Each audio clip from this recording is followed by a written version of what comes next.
നമസ്കാരം. അവിശ്വാസ പ്രമേയം അവതരിപ്പിക്കാനിരിക്കെ കൂത്താട്ടുകുളത്തെ നഗരസഭാ കൗൺസിലറെ തട്ടിക്കൊണ്ടുപോയ സംഭവത്തിൽ കൂടുതൽ പേർക്കെതിരെ കേസെടുത്ത പോലീസ്. UDF പ്രവർത്തകരെയും LDF പ്രവർത്തകരെയും പ്രതി ചേർത്താണ് FIR തയ്യാറാക്കിയിരിക്കുന്നത്. പോലീസ് സ്റ്റേഷൻ ഉപരോധിച്ച സംഭവത്തിൽ അനൂപ് ജേക്കബ് MLA-ക്കെതിരെയും കേസെടുത്തു. UDF പ്രവർത്തകരെ മർദ്ദിച്ചതിനാണ് LDF പ്രവർത്തകർക്കെതിരെ കേസെടുത്തിരിക്കുന്നത്. കൗൺസിലർ കലാരാജുവിനെ തട്ടിക്കൊണ്ടുപോയ സംഭവത്തിൽ ഇന്നലെ കേസെടുത്തിരുന്നു. ഇന്ന് 2 FIR കൂടി പോലീസ് രജിസ്റ്റർ ചെയ്തിട്ടുണ്ട്.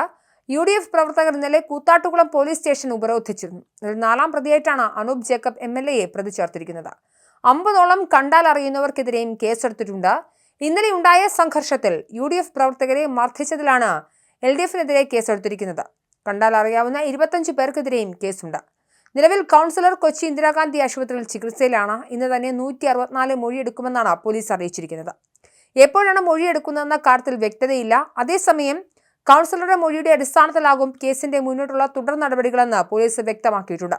അതേസമയം സംഭവത്തിൽ പോലീസ് വീഴ്ചയിൽ എറണാകുളം റൂറൽ SP റിപ്പോർട്ട് തേടിയിട്ടുണ്ട്. ASPക്കും സ്പെഷ്യൽ ബ്രാഞ്ച് DYSPക്കുമാണ് റിപ്പോർട്ട് നൽകാൻ നിർദ്ദേശം നൽകിയിരിക്കുന്നത്. ഈ റിപ്പോർട്ടിന്റെ അടിസ്ഥാനത്തിലായിരിക്കും നടപടിയെടുക്കുക. മൂവാറ്റുപുഴ DYSPക്കെതിരെയാണ് അന്വേഷണം. സംഭവത്തിൽ വിചിത്രവാദവുമായി CPM എറണാകുളം ജില്ലാ സെക്രട്ടറി CN മോഹനൻ രംഗത്ത് വന്നിരുന്നു. കലാരാജുവിനെ തട്ടിക്കൊണ്ടുപോയത് കോൺഗ്രസ് എന്നാണ് ജില്ലാ സെക്രട്ടറിയുടെ ആരോപണം. അവിശ്വാസ പ്രമേയത്തിന് 4 ദിവസം മുൻപ് കലാരാജുവിനെ കാണാതായതാണ്. കലാരാജു എവിടെയായിരുന്നു എന്ന് വ്യക്തമാക്കട്ടെ എന്നും CN മോഹനൻ പറഞ്ഞു. കൂത്താട്ടുകുളം നഗരസഭാ ചെയർപേഴ്സന്റെ വാഹനത്തിൽ കലാരാജു കയറിയതാണ്. തുടർന്ന് ഇരുവരും CPM ഓഫീസിലെത്തി. കൗൺസിലർ സുരക്ഷിതയാണെന്ന് പോലീസ് എത്തി ഉറപ്പുവരുത്തിയിരുന്നു. കലാരാജുവിന് സാമ്പത്തിക ബുദ്ധിമുട്ട് അടക്കമുള്ള കാര്യങ്ങളുണ്ടെങ്കിൽ അക്കാര്യം പാർട്ടി പരിശോധിക്കും. അവരുമായി വീണ്ടും സംസാരിക്കാൻ തയ്യാറാണെന്നും CN മോഹനൻ പറഞ്ഞു. സംഘർഷമുണ്ടാക്കിയത് കോൺഗ്രസ് ആണ്. കൂത്താട്ടുകുളം നഗരസഭയിലെ അവിശ്വാസ പ്രമേയത്തിന് DCC പ്രസിഡന്റും 2 MLA-മാരും എത്തിയത് എന്തിനാണെന്നും അദ്ദേഹം ചോദിച്ചു. അരിവാൾ ചുറ്റിക നക്ഷത്രമടയാളത്തിൽ മത്സരിച്ച് വിജയിച്ച കലാരാജുവിനെ തട്ടിക്കൊണ്ടുപോകേണ്ട കാര്യം CPM-ന് ഇല്ലെന്നായിരുന്നു Koothattukulam CPM area committee secretary PB Ratheesh പറഞ്ഞത്. കൗൺസിലറെ തട്ടിക്കൊണ്ടുപോയതിനു ശേഷം ഏരിയ കമ്മിറ്റി ഓഫീസിലാണ് എത്തിച്ചിരുന്നത്. ഏരിയ കമ്മിറ്റി ഓഫീസിൽ കൗൺസിലർ കലയെ ഡോക്ടർ പരിശോധിക്കുന്ന ദൃശ്യങ്ങൾ പങ്കുവെച്ചുകൊണ്ടാണ് PB രതീഷിന്റെ ന്യായീകരണം. തട്ടിക്കൊണ്ടുപോയതും കൊണ്ടുവന്നതും കോൺഗ്രസ് ആണ്. കോൺഗ്രസ് കൗൺസിലർമാരുടെ അകമ്പടിയോടെ കലാരാജു വരാൻ ഇടയായതാണ് പരിശോധിക്കേണ്ടത്.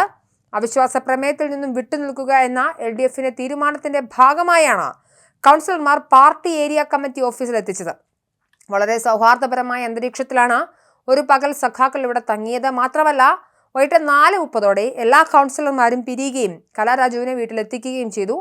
ഈ സന്ദർഭത്തിൽ ഒരു ഘട്ടത്തിലും മോശമായ പദപ്രയോഗമോ പെരുമാറ്റമോ ആരിൽ നിന്നും ഉണ്ടായിട്ടില്ല എന്നത് നിസ്തർക്കമാണ്. രാവിലെ ഉണ്ടായ കോൺഗ്രസ് ആക്രമണത്തിൽ പരിക്ക് പറ്റിയവർക്ക് ചികിത്സ നൽകാനും ശ്രദ്ധിച്ചിട്ടുണ്ട്. കലാരാജുവിനും ആവശ്യമായ വൈദ്യശുശ്രൂഷ ഉറപ്പുവരുത്താൻ കഴിഞ്ഞു.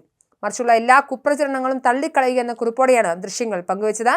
എന്നാൽ തന്നെ തട്ടിക്കൊണ്ടുപോയതാണെന്ന് കലാരാജു തന്നെ വ്യക്തമാക്കിയിരുന്നു. ഒരു സ്ത്രീയാണെന്ന പരിഗണന പോലും തരാതെ വസ്ത്രം പിടിച്ചു വലിക്കുകയും ബലമായി പിടിച്ച് വണ്ടിയിൽ കയറ്റുകയുമായിരുന്നു. ചതിച്ചുകൊണ്ട് പോകാമെന്ന് കരുതേണ്ടെന്നും വലിച്ചെറിയട വണ്ടിയിലേക്കെന്ന് ആക്രോശിച്ചുകൊണ്ടാണ് CPM പ്രവർത്തകർ വാഹനത്തിലേക്ക് പിടിച്ചിട്ട് കൊണ്ടുപോയതെന്നും കലാരാജു പറഞ്ഞിരുന്നു.